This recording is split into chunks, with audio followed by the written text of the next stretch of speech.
Hello friends, आप सभी का स्वागत है ईगल आईएएस स्टडी जोन में। साथियों, आज डिस्कशन करेंगे कि यूपीएससी मेंस में हम कौन सी वो स्ट्रेटजी को अपनाएं जिससे कि हमारा जो सिलेक्शन है का रेशियो है वो क्या हो, ना अधिक हो और हमें जो है हमारा जो सिलेक्शन हो वो सुनिश्चित हो जाए। क्योंकि बिना स्ट्रेटजी के जो है आपका मेंस में सिलेक्शन कैसे हो सकता है।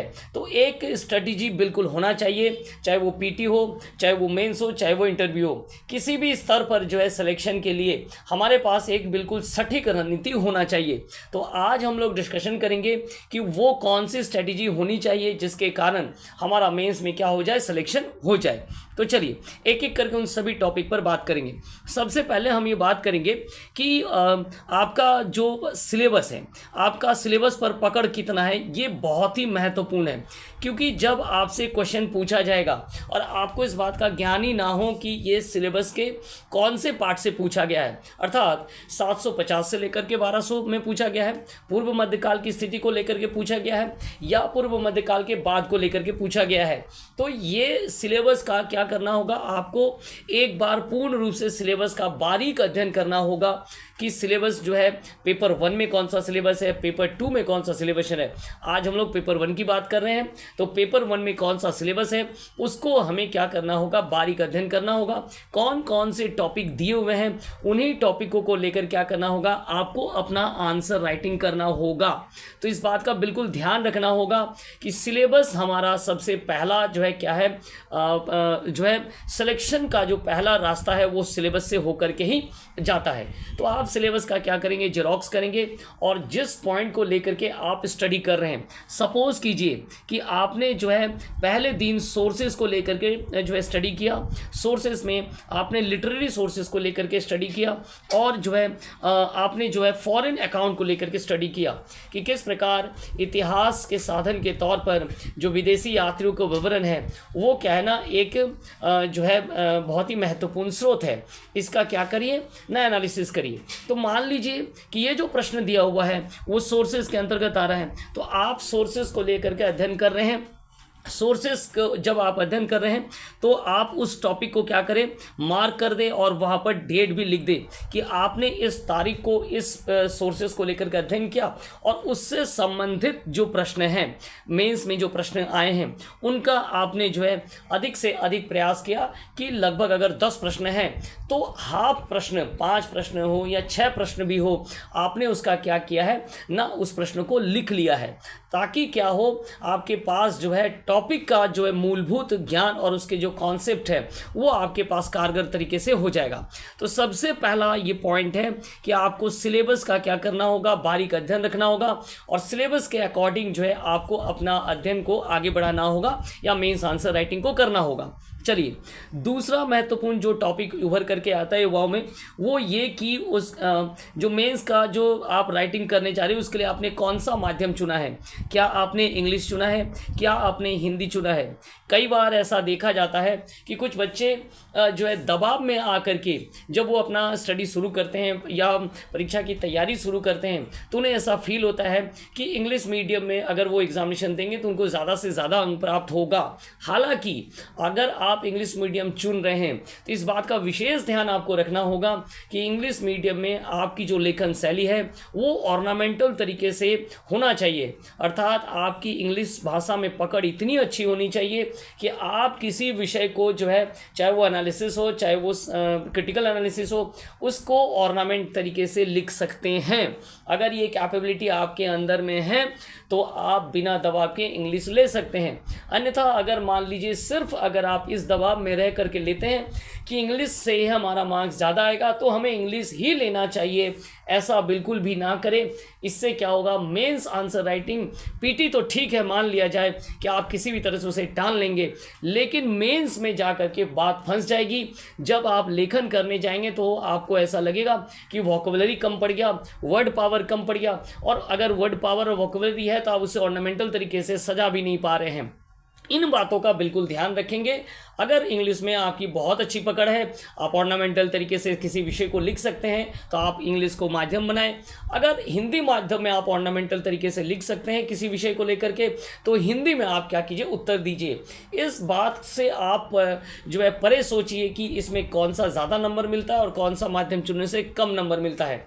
आप अगर किसी विषय को लेकर के सरल भाषा में समझाने में कामयाब हो जाते हैं, जो प्रश्न की डिमांड होती है उसको लिखने में अगर कामयाब हो जाते हैं, चाहे वो हिंदी हो चाहे वो इंग्लिश हो, सही समय में सारे प्रश्नों का उत्तर दे पाते हैं, तो हमें लगता है कि आपका चयन हो जाएगा।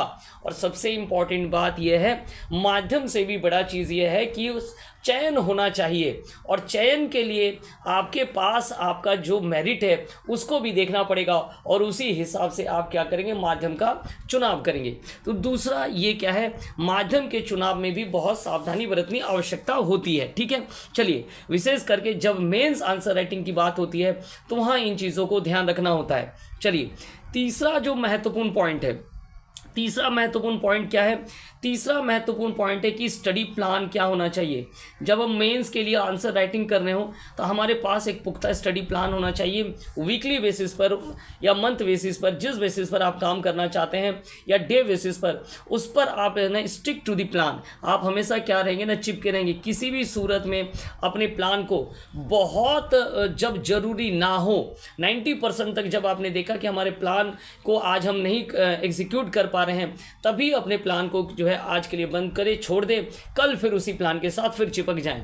तो एक सटीक स्टडी प्लान होना चाहिए। सपोज करिए, एक एग्जांपल लिया जाए, मंडे के दिन आप अपना स्टडी प्लान बना रहे हैं, तो मंडे के दिन सुबह में जो है आपने प्रारंभ किया। मंडे को सुबह मान लीजिए कि आप 8 बजे सुबह से जो है प्रारंभ कर रहे हैं, तो 8 बजे से लेकर के जो है 3 घंटे तक जो है आपने क्या किया, पेपर 1, हिस्ट्री पेपर 1 का क्या किया, अध्ययन किया, और उन पॉइंट्स को लिखा जो मेंस के दृष्टिकोण से काफ़ी क्या होता है, आवश्यक होता है। इस दौरान आपने PYQs को भी देखा, जिस टॉपिक को लेकर के आप अध्ययन कर रहे हैं, जैसे आप सोर्सेस को अध्ययन कर रहे हैं, जैसे मौर्य काल के प्रशासन को लेकर के अध्ययन कर रहे हैं, जैसे गुप्त काल की कला और संस्कृति को लेकर के अध्ययन कर रहे हैं, जैसे चोल पल्लव और चालुक्य के संघर्ष को लेकर के अध्ययन कर रहे हैं। तो जो PYQs है उसको देखते हुए और वहाँ जो इम्पोर्टेंट पॉइंट है उसको क्या करेंगे, नोट करते चलेंगे। और 3 घंटे जब आपने इस अध्ययन कर लिया, पॉइंट्स को बना लिया, इसके बाद आप अपने आप को थोड़ा स्थिर हो जाइए। फिर थोड़ा देर के लिए अपने जो नित्य जो कार्यक्रम होता है, नहाना हो गया, नाश्ता हो गया, इन सब को करते हुए लगभग 1 घंटा अपने आप को थोड़ा फ्री छोड़ दें, 1-1.5 घंटा। और फिर 1-1.5 घंटे के बाद आपने जो पेपर 1 में पढ़ा, जिस पॉइंट्स को आपने लिखा, उससे आप प्रयास कीजिए कि आप कितना मेंस आंसर राइटिंग कर पा रहे हैं, है ना। मेंस आंसर राइटिंग के लिए जो थीम होना चाहिए, अर्थात आपका इंट्रोडक्शन पहले होगा, उसके बाद बीच में क्या होगा, बॉडी होगी, और फिर क्या होगा, कंक्लूजन होगा। तो ये जो आप 3 घंटे का पढ़ा, 3 घंटे के बाद आपने बीच में अपने आप को थोड़ा सा क्या दिया, फ्री अप किया। फ्री अप करने के बाद फिर से आप उन चीज़ों को लिखने का प्रयास करेंगे। तो इससे क्या होगा, आप जो कुछ भी पढ़े उसको आप लिख करके समराइज कर सकते हैं, वो आपके मेमोरी में चला जाएगा। ठीक शाम के समय में, अर्थात रात्रि में 6 बजे से या 7 बजे से जब आप फ्री हो जा रहे हैं अपने अन्य कामों से, आप उस समय फिर से हिस्ट्री का जो दूसरा पेपर है, जैसे वर्ल्ड हिस्ट्री को लेकर के आप क्या करें, स्टडी करना प्रारंभ कर दे। लेकिन उस दिन आप पॉइंट तो जरूर PYQs को भी देख ले, और PYQs के साथ साथ जो पॉइंट नोट करना उसको कर ले, लेकिन उसी दिन रात को मेंस आंसर राइटिंग ना करें। जिस दिन आप कोशिश करें कि जिस दिन आप पेपर 1 का मेंस आंसर राइटिंग कर रहे हैं वो दिन भर आपके दिमाग में रहे। शाम के समय जो है अगर हो सके तो GS वाला पोर्शन का भी आंसर राइटिंग करके देख ले, चूँकि जो चीज़ें आप ऑप्शनल में पढ़ेंगे वो GS में भी होगा, तो जो चीज़ कॉमन है वो GS में भी होगा। तो कोशिश करें कि PYQs को, GS वाले PYQs का भी आंसर राइटिंग का प्रैक्टिस अगर रात में हो जाए तो और बेहतर होगा। ठीक अगले दिन क्या करेंगे, पेपर 2 से शुरुआत करें। पेपर 2 का मान लीजिए आप वर्ल्ड ज्योग्राफी पढ़ रहे हैं, मॉडर्न इंडिया पढ़ रहे हैं, तो उन सेक्शंस को ठीक उसी तरीके से फिर 3 घंटे का स्टडी बनाइए। 3 घंटे के बाद फ्री अप होइए, फिर उस पर क्या कीजिए, प्रश्न बनाइए, उस पर जो है मेंस आंसर राइटिंग कीजिए, और बाद में जो है क्या कीजिए ना, अगर GS वाले सेक्शन में प्रश्न आता है तो उसको लिख लीजिए। इस प्रकार लगभग 6 घंटे के जो है एक टाइम शेड्यूल देने का प्रयास करें। आप इससे ज़्यादा दे पाए तो और बेहतर है, और देने के बाद बाकी जो आपके विषय है उसको करने का प्रयास करें। जिस दिन पेपर 1 पढ़ेंगे उस दिन जो है जीएस का कोई और पढ़ सकते हैं, ऐसे को लेकर के तैयारी कर सकते हैं, या मान लीजिए कि जो है कॉन्स्टिट्यूशन वाला पार्ट कर सकते हैं, साइंस वाला पार्ट कर सकते हैं। तो एक आपको अंडरस्टैंडिंग करना होगा कि ऑप्शनल सब्जेक्ट के साथ कौन सा पेपर का स्टडी हम कर सकते हैं जीएस का, जो हमारे दिमाग में ऑप्शनल को रखते हुए हमारे दिमाग में जो है बाकी चीज़ों को मतलब कॉन्सेप्ट बन पाए। ऐसा ना हो कि जीएस के जो जब आप पढ़ाई कर रहे हैं तो आपका ऑप्शन आपके दिमाग से हट जाए। तो इन चीज़ों का कॉम्बिनेशन आपको जो है वीकली बेसिस पर बनाना होगा। तो एक स्टडी प्लान से स्टिक रहने का प्रयास करें। चलिए नेक्स्ट देखेंगे हम लोग कि वो कौन सी जो है नेक्स्ट रणनीति होनी चाहिए। अब जहाँ तक हमने बात किया कि PYQs, तो PYQs बिल्कुल जो है 10 वर्षों का जो PYQs है उसको आपको क्या करना होगा, बार बार रिवीजन करना होगा, अर्थात रिवीजन करना होगा, और उन प्रश्नों को बिल्कुल लिखने का प्रैक्टिस करना होगा। अगर किसी टॉपिक के सराउंडिंग आपके पास कोई मॉडल प्रश्न है, उन मॉडल प्रश्नों को भी लिखने का प्रयास करें। ठीक है, जैसा हमने कहा कि चालुक्य चोल पल्लव संघर्ष, या पल्लव कालीन कला और संस्कृति का विकास, या द्रविड़ शैली और नागर शैली के मध्य अंतर, या मान लीजिए कि वैसर शैली को लेकर के आप लिख रहे हो तो उसके आसपास जब आप वैसर शैली को लिख रहे हैं तो आप द्रविड़ नागर शैली को भी लिख लें। पल्लव काल में अगर आप कला और संस्कृति को लिख रहे हैं तो आसपास का और भी जो समय काल है उसके दौरान भी आप उस काल को क्या करें, अटैच कर ले। इससे क्या होगा, अगर आप एक ही टॉपिक के आसपास के टॉपिक को भी लिख लेते हैं तो वो पोर्शन पूरी आपका कंप्लीट हो जाएगा। तो एक तो PYQ 10 वर्षों का करने का यथासंभव प्रयास करें, और उन्हें लिखने का भी ईच टॉपिक पर जो है लिखिए। जितने 10 वर्षों के PYQ इसमें एक टॉपिक में मिल रहे हैं, जैसे हड़प्पा से जुड़े हुए जितने प्रश्न हैं उनको लिखिए, और कोशिश करिए कि कुछ मॉडल आंसरों के उत्तर भी आप लिख करके खुद को जो है रेडी रखें। ठीक है, तो इस प्रकार PYQs को भी लिख करके देखा जा सकता है। चलिए नेक्स्ट वो कौन सी रणनीति होगी। नेक्स्ट रणनीति के तहत हम लोग ये देखने का प्रयास करेंगे कि जो क्वेश्चन पूछे गए हैं उस क्वेश्चन का पैटर्न क्या है। यूपीएससी के द्वारा जो मेंस का क्वेश्चन पूछा गया है उनमें से क्वेश्चन का पैटर्न क्या, किस प्रकार से क्वेश्चन पूछे गए हैं, तो वो क्वेश्चन का पैटर्न आपको बिल्कुल देखना पड़ेगा। तो सबसे पहले जो क्वेश्चन का पैटर्न दिया हुआ है उसको वो पहला पैटर्न क्या है जिसको लेकर के जो है यूपीएससी के द्वारा कहा गया है कि आपको टोटल जो है 8 क्वेश्चन पूछा जाएगा। ठीक है, एक पेपर में, उसमें से क्वेश्चन नंबर 1 और क्वेश्चन नंबर 5 क्या है, कंपलसरी पूछा गया है।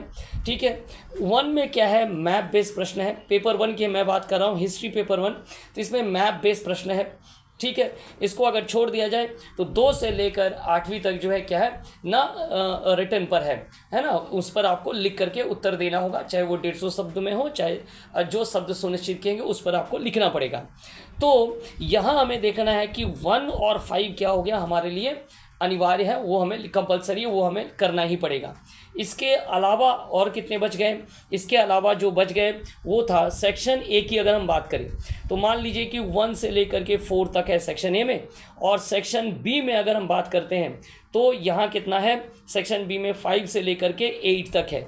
1 और 5 इन दोनों में क्या हो गया, कंपलसरी हो गया। बच गए 2, 3 और 4, और यहाँ हो गए 6, 7 और 8। अब क्या रणनीति होनी चाहिए, क्योंकि आपको दोनों में से एक एक क्वेश्चन उठाना है। तो सपोज कीजिए कि आपने 4 वाले सेक्शन को उठा लिया यहाँ से, और सेक्शन बी को भी आप देख लीजिए कि कौन से पोर्शन को आप उठा सकते हैं। तो मान लीजिए कि आपने सेक्शन बी के जो 7th वाला पोर्शन है उसको उठा लिया, तो एक एक प्रश्न हो गया, कुल मिलाकर के 4 प्रश्न हो गए। अब एक और प्रश्न चूज़ करना है, तो अब जिस प्रश्न को चूज़ करेंगे, मान लीजिए आप सेक्शन ए में क्या है, मजबूत हैं, तो सेक्शन ए में जो है आपने देखा कि आपको 2, 3, 6, 8 ये 4 प्रश्न बच रहे हैं। इन 4 प्रश्नों में से आप ये देख पा रहे हैं कि हमारा जो है 2 नंबर पोर्शन क्या है, सारे प्रश्न हमें आते हैं, तो आपने क्या किया, 2 नंबर का लिख लिया। इस प्रकार क्या हो गया, 5 प्रश्न आपके कंप्लीट हो गए। अर्थात सेक्शन ए में आपने 3 प्रश्न दिए जिनमें 1 क्या है वो कंपलसरी है, बाकी आपने 2 और 4 दिया, और सेक्शन बी में 5 कंपलसरी था, उसको छोड़ करके आपने एक प्रश्न का उत्तर दिया 7। तो इस प्रकार का एक स्ट्रेटजी आपको जो है एग्जामिनेशन हॉल में ही बैठ करके बनाना पड़ेगा कि हमारी जो प्रश्न लिखने की स्ट्रैटेजी होगी, आंसर लिखने की स्ट्रैटेजी होगी, वो किस प्रकार होगी।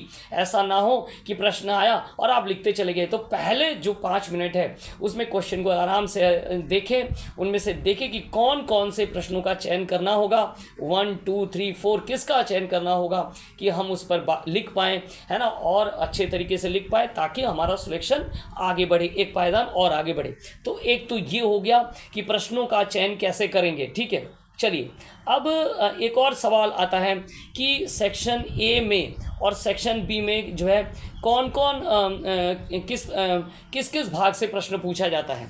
तो देखिए, ऐसे तो यूपीएससी का पैटर्न जो है यूपीएससी कहीं से भी प्रश्न पूछ सकता है, लेकिन अगर हम लोग क्वेश्चंस पीवाईक्यूज़ का डिस्कशन करते हैं या पीवाईक्यूज़ का रिवीजन करते हैं 2024, 23, 22 और 21 के प्रश्नों को जो है हमें मेरे द्वारा क्या किया गया, रिव्यू किया गया, उसमें कुछ चीज़ें हमें मिल रही है जो मैं आपके सामने रख रहा हूँ। आप इसके तरीके से एक क्या बना सकते हैं, स्ट्रैटेजी बना सकते हैं।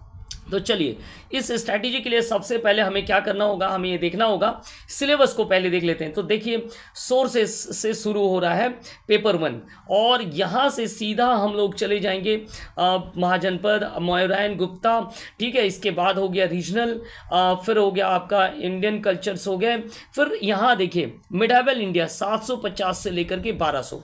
तो ये है यहाँ तक, ध्यान में रखिएगा, 750 से लेकर के 1200 तक, है ना, 750 से लेकर के जो 1200 तक था, या हम कहेंगे 13th सेंचुरी से जो बिफोर का है वहाँ तक जो है, यहाँ आपको मिलेगा कि सेक्शन ए में जो है यहाँ तक प्रश्न पूछा जा रहा है। सोर्सेस में जो से लेकर के 13वीं सदी से ठीक बिफोर 750 से लेकर 1200 तक जो है क्या है ना, सेक्शन ए में पूछा जा रहा है। हालांकि याद रखिएगा कि 750 से जो 1200 का जो टॉपिक है, यहाँ पर सेक्शन बी में भी कुछ प्रश्न हैं और सेक्शन ए में भी है, अर्थात ये बीच का जो है मध्य का ये क्या है ना, टाइम पीरियड है। तो इसको सेक्शन ए में भी पूछता है और सेक्शन बी में भी पूछता है। मैं आपको इसको अभी भी क्वेश्चन के पेपर से दिखाऊंगा, ठीक है। उसके बाद 13वीं जो सेंचुरी है, 13th सेंचुरी से लेकर के सीधे चले जाइए कहाँ तक, 14th सेंचुरी, फिर हो गया 15 एंड 16 सेंचुरी, है ना, 15 16 से अर्थात मुगल पीरियड टोटल हो गया।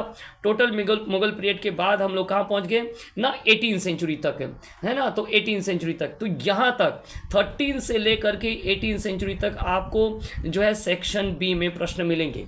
अब ये एक आपने क्या किया, पीवाईक्यूज़ को देखा और पीवाईक्यूज़ को मैंने देखा और देखने के बाद ये हमें प्राप्त हुआ है। आप भी इस चीज़ को एक बार देखें, मिलाए 2023, 24, 23, 22 और 21 के प्रश्नों को मैंने मिलाया है। आगे के पीवाईक्यू को लेकर के भी आप इस रणनीति को देख सकते हैं। तो चलिए, अब हम लोग क्या करेंगे, अब हम लोग उसी हिसाब से जो है पेपर को देखेंगे। ये देखिए, ये 2024 का पेपर है, पेपर 1 की हम बात कर रहे हैं। तो चलिए, 2024 के पेपर में मैंने क्वेश्चन नंबर 1 वाला जो पोर्शन है, अर्थात जो मैप वाला पार्ट है वो नहीं लिया है, उसे हटा दिया है। तो 2 से मैंने लिया है ताकि आपको 2 से ही मैं दिखा पाऊँ। चलिए, तो 2 से देखिए, 2 में जो पहला है वो है हड़प्पा कला और आनुष्ठानिक जीवन, अर्थात सोर्सेज के बाद हड़प्पा कला है पुरापाषाण के बाद। तो ये मैंने आपको कहा कि सोर्सेज से लेकर के 13th सेंचुरी तक जो है सेक्शन ए में होना जो है प्रश्न मिल रहे हैं। तो चलिए एक बार मिला लेते हैं। तो यहाँ देखिए, 2 नंबर का प्रश्न हड़प्पा से शुरू हुआ। भारत में विभिन्न प्रकार की महापाषाणिक, तो ये हो गया मेगालिथिक से प्रश्न है। उसके बाद पश्चिमी क्षेत्र, वेस्टर्न क्षेत्र, ठीक है, ये 3 प्रश्न, ठीक है, ध्यान से देखते रहिएगा। तो क्वेश्चन नंबर 2 का जो सेक्शन है उसमें ये 3 पूछा गया है। क्वेश्चन नंबर 3 में आ जाइए, बौद्ध प्रतिष्ठानों, व्यापारियों और शिल्पकार, तो ये बौद्ध धर्म से पूछा गया है, ठीक है। चलिए, मौर्य साम्राज्य के सामाजिक धार्मिक, ये भी मौर्य साम्राज्य से पूछा गया। ऋग्वेदिक काल और उत्तर वैदिक काल के बीच में जो कुछ भी है प्रश्न है, तो ये ऋग्वेदिक काल से पूछा गया है। चलिए, चौथा क्वेश्चन सेक्शन ए का जो लास्ट प्रश्न है, खगोल विज्ञान और गणित के क्षेत्र में आर्यभट्ट, महावीर और जो ब्रह्मगुप्त योगदान के पर चर्चा करना था, ये गुप्त काल से पूछा गया है। 6वीं और 8वीं शताब्दी ईस्वी के बीच पल्लव चालुक्य संघर्ष, जैसा कि मैं आपको बात कर रहा था, पल्लव और चालुक्य संघर्ष को लेकर, पल्लव चालुक्य संघर्ष को लेकर के पूछा गया है। ये भी उसी काल की बात है, 6वीं से लेकर के 8वीं तक। और आरंभिक मध्ययुगीन भारत में शिक्षा के प्रचार प्रसार में अग्रहारों की जो भूमिका थी उसको लेकर के क्या करना है, डिस्कशन करना है। तो ये हो गया आरंभिक मध्ययुगीन की काल में, तो मतलब 750 से लेकर के जो है जो प्री मिडेवल है उसको लेकर के बात किया जा रहा है। ठीक है, तो चलिए, तो ये था सेक्शन ए का जो प्रश्न है। अब सेक्शन ए के प्रश्नों को आपने 2024 के प्रश्नों को देखा। अब अगर आप सिलेबस को देखेंगे, सेक्शन ए का जो पेपर 1 का जो सिलेबस वाला पोर्शन है उसको हम लोग फिर से एक बार मिलाते हैं। पेपर 1 का जो सिलेबस, ये देखिए सोर्सेस है, सोर्सेस के बाद देखिए मेगालिथिक कल्चर भी आपको मिला, ये मेगालिथिक कल्चर का सेक्शन है।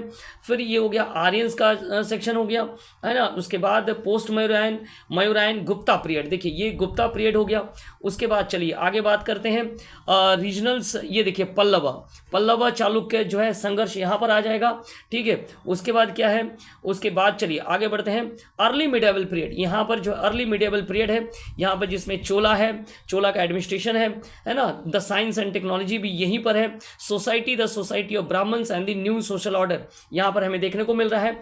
तो ये वाला सेक्शन, इसके अलावा कल्चरल 750 से लेकर के 1200 तक जो कल्चरल ट्रेडिशन है उसको भी पूछा गया है। तो चूंकि मैंने आपको कहा कि 1300 से पहले तक का प्रश्न जो है आपको मिलेगा, कहाँ से ना, सेक्शन ए में 2 से लेकर के क्वेश्चन नंबर 4 तक मिलेगा। हो सकता है कि क्वेश्चन नंबर 4 में क्या मिले ना, 13वीं सदी एक आध क्वेश्चन मिले, लेकिन 750 तक जो है आपको प्रश्न बिल्कुल मिल जाएगा। ठीक है, चलिए, तो 2024 का हमने देखा, पहला भाग देखा, सेक्शन ए को लेकर के देखा। चलिए 2024 का ही हम लोग जो है सेक्शन बी वाले सेक्शन को क्या करते हैं, देखते हैं। ये सेक्शन बी का जो प्रश्न है 2024 के पेपर को लेना है। चलिए 2024 का ही पेपर है, सेक्शन बी वाला प्रश्न हम ले लेते हैं यहाँ से।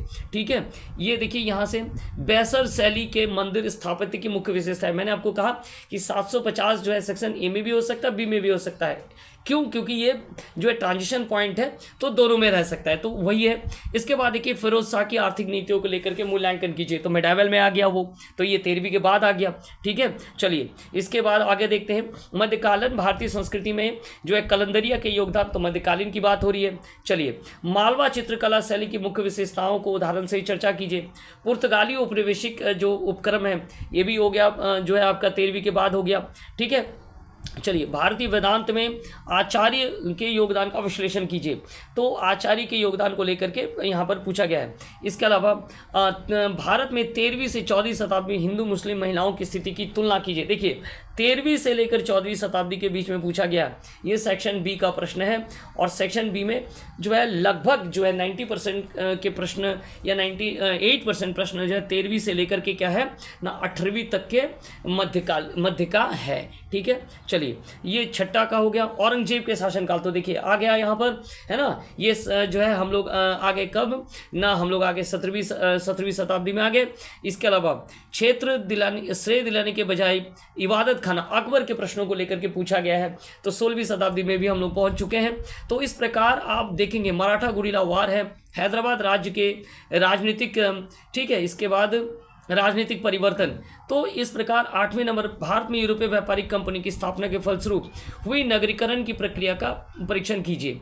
8वीं सदी के भारत में राजनीतिक अर्थव्यवस्था, पानीपत के तीसरे युद्ध के प्रभाव का मूल्यांकन कीजिए। तो 13वीं से लेकर के जो 8वीं शताब्दी के जो प्रश्न है वो हमें कहाँ मिल रहे हैं, वो हमें मिल रहे हैं सेक्शन बी में मिल रहे हैं। तो एक ये रणनीति हमें प्राप्त हो रहा है। ठीक है, ये 2024 का हो गया। चलिए फिर एक बार 2023 में भी देखते हैं क्या ये रणनीति है, क्या इसी प्रकार प्रश्न पूछा गया है। तो ध्यान से अगर देखा जाए, फिर से 2 में नवपाषाण युग से पूछा गया है, तो सेम वो जो मैंने आपको बताया सिंधु सरस्वती संस्कृति में एकरूपता के बारे में पूछा गया है। ठीक है, चलिए नेक्स्ट क्या कुछ है, भारतीय इतिहास में आर्यों की समस्या, आर्यों को लेकर के पूछा गया। दक्षिण भारतीय इतिहास में सामाजिक सांस्कृतिक परंपराओं, है ना, अर्थात संगम साहित्य को लेकर के पूछा गया। मौर्य युग, पूर्व गुप्त युगीन पीरियड को पूछा गया है। भक्ति आंदोलन सिद्धांत प्रसार प्रभाव का मूल्यांकन, 13वीं सदी का प्रश्न है। दक्षिण भारत के आरंभिक मंदिर स्थापत्य शैली, ये भी जो है 750 से लेकर जो 1200 का काल है वहाँ का प्रश्न है।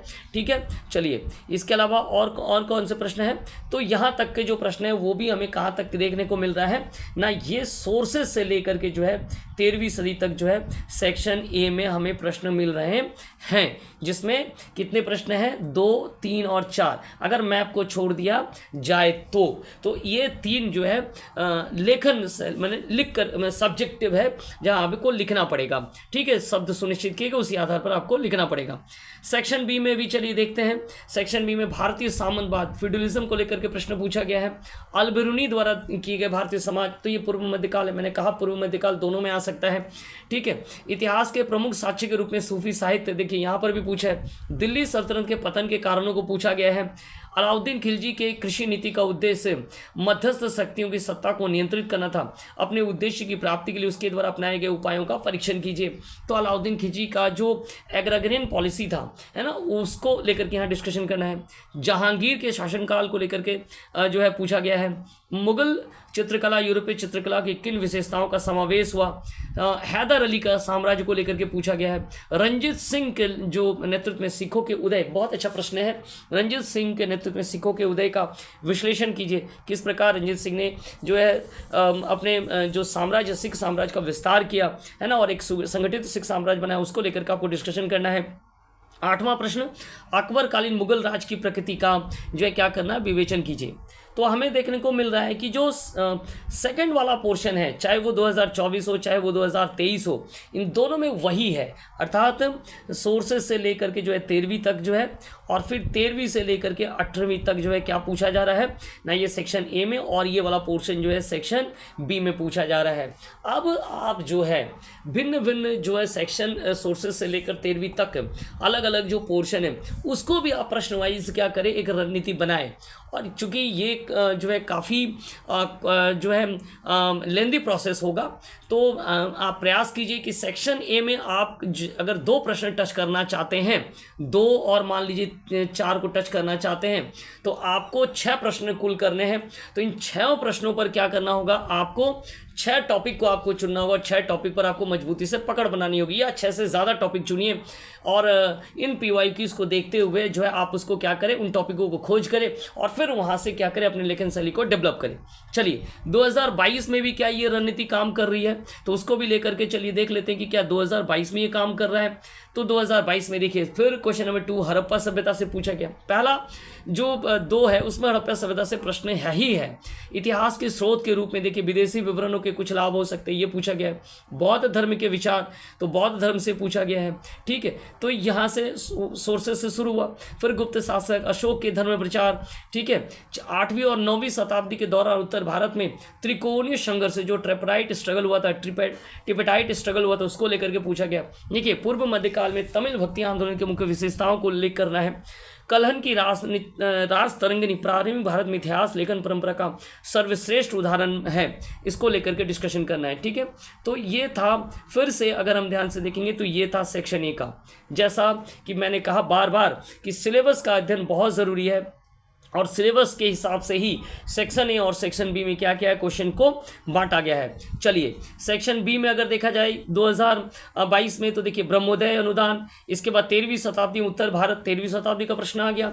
इल्तुतमिश 13वीं शताब्दी, राजपूत चित्रकला 8वीं शताब्दी में, मराठा शक्ति प्रश्न देख पा रहे हैं आप, अलाउद्दीन खिलजी, अकबर के राज्यकाल, चोल शासकों का सामुद्रिक विस्तार, है ना, तो ये चोल शासकों सामुद्रिक विस्तार को लेकर प्रश्न है, पूछा है, तो ये बीच का प्रश्न हो गया 750 से 1200 के मध्य। फिर देखिए 12वीं शताब्दी में जो है दक्षिणी भारत में आंदोलन वास्तव में एक समाज सुधार का आंदोलन था। तो दक्षिण में वीर शैव आंदोलन को लेकर के प्रश्न पूछा गया है। ठीक है, विजयनगर राज्य, बहमनी राज्य, है ना, तो ये भी हो गया। मुगल काल को लेकर के प्रश्न पूछा गया। 15वीं शताब्दी में वैष्णव भक्ति परंपरा ने प्रादेशिक साहित्य के उत्कर्ष में योगदान दिया, और जो है उपयुक्त उदाहरणों के साथ विवेचन कीजिए। तो ये 8वां 13वीं सदी का प्रश्न है ना। तो सॉरी 15वीं सदी में जो है वैष्णव भक्ति को लेकर के पूछा जा रहा है। तो 13वीं से लेकर के 18वीं तक का जो प्रश्न है वो सेक्शन बी में बिल्कुल आ रहा है, और सोर्सेस है ना, पूरा के पूरा प्राचीन भारत और 13वीं तक जो वो कहा है ना सेक्शन ए में आ रहा है। ये हमें जो है प्रश्न पत्र से मिल रहा है, 3 वर्षों का प्रश्न पत्र हमने देखा। चलिए अंतिम जो है मैंने 2021 का भी प्रश्न पत्र लिया है, 4 वर्षों का प्रश्न पत्र मैंने आपको दिखाया, जहां पर ये जो आप देख पा रहे हैं कि क्वेश्चन का सिलेक्शन किस प्रकार किया गया है वो फिट बैठ रहा है।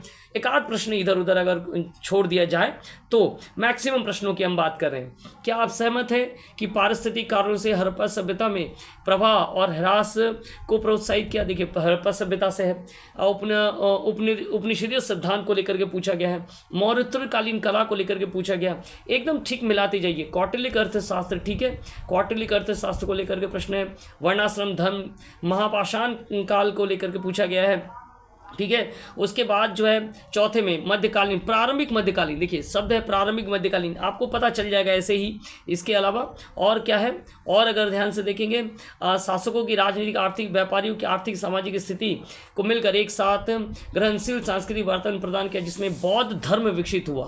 तो बौद्ध धर्म विकास के लिए जो वातावरण थे, है ना, जो कारण थे, उनमें से इसको डील करना है, ठीक है।